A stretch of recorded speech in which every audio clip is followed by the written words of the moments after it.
14 अगस्त central Iqbal park वाले मामले पर इकरार हसन ने आयशा इकराम की सपोर्ट करने पर माजरत मांग ली।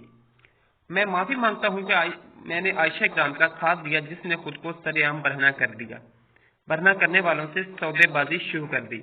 खुदाए वाहिद की कसम, ये जिद नहीं थी। मैं हकीकतन सोचता था कि आयशा के साथ गलत हुआ और इसका साथ देना चाहिए, लेकिन इसने तो अपनी इज्जत ही बेच दी।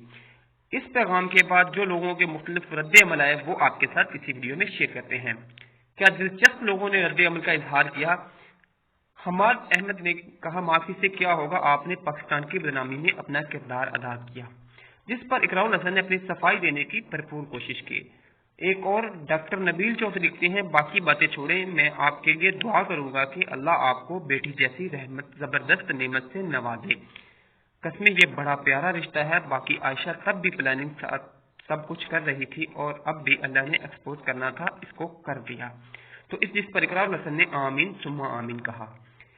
एक और बादशाह साहब कहते हैं कि हमें सोशल मीडिया पर कितनी हजियत उठानी पड़ी। आपने इतनी जल्दी राय कायम करके मुल्क को बदनाम नहीं करना चाहिए था, और लोगों से जो तुम्हें गालियां दी गुस्से में, इसके भी आप ही जिम्मेदार होंगे। जिस पर इकरार हसन कहते हैं कि मुल्क का पासपोर्ट उन्होंने अपने लिहाज से एक बेवकूफाना अंदाज में सफाई देने की कोशिश की। अमीर हमजा लिखते हैं कि ये ऐसी गलती है जिससे आपने मुल्क का इमेज बर्बाद किया, जिसने पाकिस्तान आलमी सतह पर इंतहाई नुकसान पहुंचा।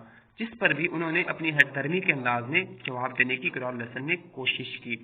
एक और साहिब लिखते हैं कि माफी को छोड़ें सर, रेटिंग तो बड़ी आपकी, कमाल की बात की।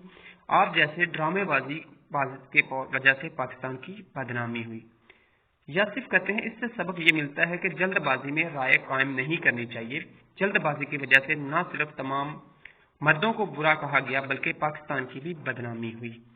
इकरार हसन ने इस पर भी अपने डिफेंड करने की कोशिश की। उसके बाद एक और फारिस राज मलिक कहते हैं कि अभी खबर सुन रहे हैं कि आयशा और रैम्बो की कोई ऑडियो और वीडियो मंजर आम पर आई है। तो यहाँ पर भी इकरार हसन ने अपना सफाई देने की कोशिश की। उसके बाद जुनेद सलीम कहते हैं कि माजरत मेरी बनती है, आपने आपको काफी बुरा कहा और समझा मेरा एतराज आप पर ही था। एक और फारिस जो हैं वो कहते हैं, चलो माफ कर दिया। इकरार आपकी वीडियो पूरी देखी तो आपने कहा कि अगर आयशा को पैसे की जरूरत हो तो आपसे मांग लेती, लेकिन इज्जत का सौदा किया कि तो इस पर भी कुछ लोगों ने अपनी रद्द अमल का इजहार किया। खैर, हर आदमी ने अपने तौर पे खूब इकरार हसन की छितरौल करने की कोशिश की।